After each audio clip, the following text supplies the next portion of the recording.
음악은? 이쪽은 괜찮은데 이쪽이 이쪽에 이렇게 뭔가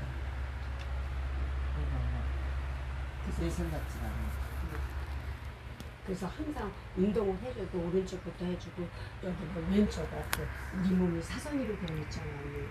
그래서 항상 여기도 왼쪽 오른쪽부터 풀어주고 난 다음에 이렇게 풀어줘요. 다닐 때 이게 좋은 놈 하나 만나서 어우 우리 저기 그리고 또 비비안하고 네. 우리 조카 저기는 서울에서 판사 부인 사람들이 모르는 이거 빼? 손으로?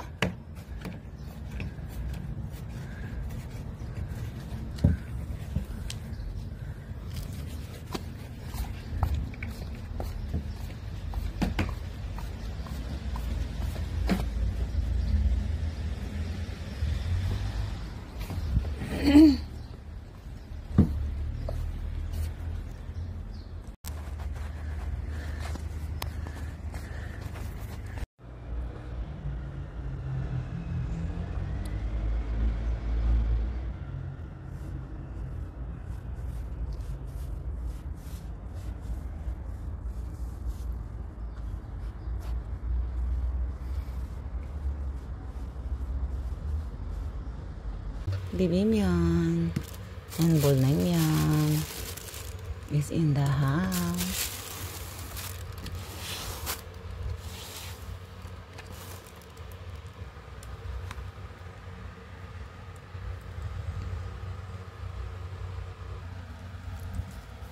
쉽죠?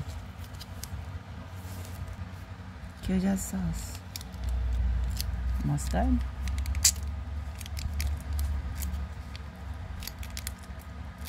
Mix.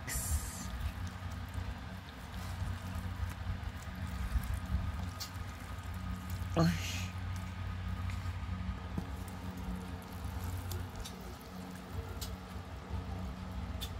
Kain.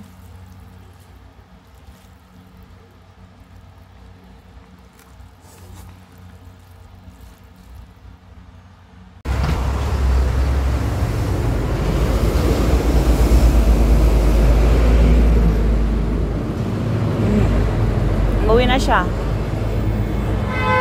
Crocodile. Suwon pa yon. Kasi every Friday kasi nung na-confine si Umunim. Kasi natumba siya, 'di ba? May pumutok na ugat sa brain niya. Tapos naoperahan siya, gumaling naman, nakapaglakad. Oo, buti na nga lang kasi kahit pumutok yung ugat sa utak niya, di ba ang tendency yan, merong mga nagbe-bedridden, tapos hindi na makalakad, tapos yung iba pa ika-ika. Siya hindi, siguro dahil nga sa kinakain nila, makain sila ng bawang, pampatunaw ng taba. Ganun siguro. Basta sa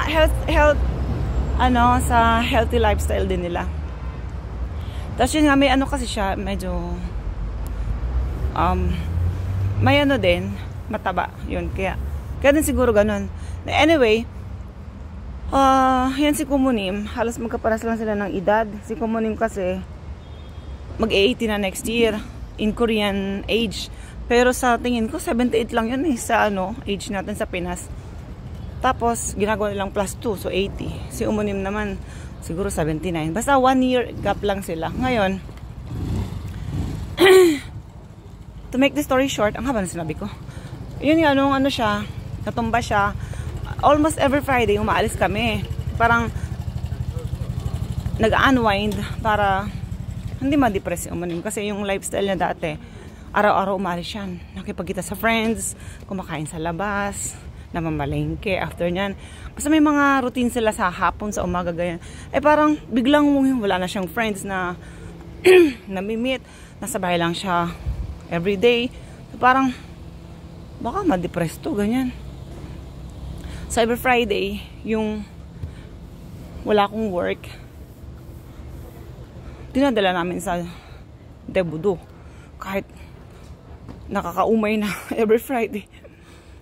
Yung coffee shop namin doon, naging kami doon Tanggol Sunim yung tawag doon. Parang suki, yun, suki.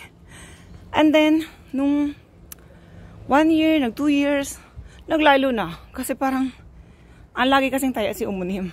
Siya nagbabayad ng gas ng car, nagpapakape.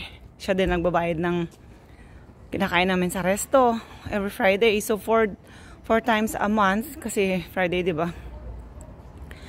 Tapos, nung mga time na yun, ano pa siya, parang, lagi siyang ganyan. Tulala. Tapos, hindi niya iniisip yung about sa pera. Kaskas lang ng kaskas. And then nowadays na parang bumabalik na yung ugali niya, yung... Basta gumaling na siya. Yung kinikwenta niya, yung mga ginagastos niya. Parang, ay, huwag tayong umalis ngayong linggo. Kasi, may binayaran akong ganito. So, parang nagliles na siya. Nag-iipon na naman siya. Nag-start naman siya mag-ipon-ipon. Hindi na kami naalis. Tapos minsan, si Kumunim naman ang taya. Siya naman nagsasabi eh. Next time akong taya. Yan, parang nag-aano na silang dalawa. Nagsasalitan. Kami ni Kim, tagakain lang kami. Well, si Kim yung driver. Tapos sinabihan ka naman si Kim na ano. Hindi na ako sasama kasi wala naman ako maiambag. Tagakain lang ako. Sabi naman ni Kim, boring daw siya pag yung dalawang matanda lang ang kasama. Sino daw kausap niya? Sabi ko, ba't di naman tayo na masyado nag-uusap sa sasakyan or dun? Sabi niya, basta iba pa din daw yung kasama ko. Kaya yun, kasama ko lagi. Ayun. Pabundok kasi mga ano dito. Yeah. Okay na. Kakahingal pag galing ka ng baba. Hingal. Ano yung kinain ko eh. Bumaba agad.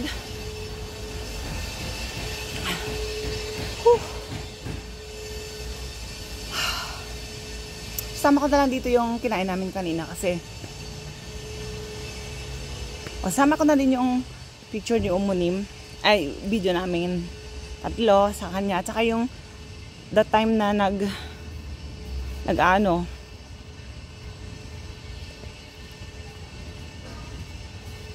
nag-uusap kami sa baba. Tapos nung time na pumunta ako dun sa kwarto, chinek ko si Kim kung nabuboard na ba mag-isa. Sabi niya, punta tayo sa taas at magpintura. Yun. Papakita ko din yun. Ayun. Yun lang.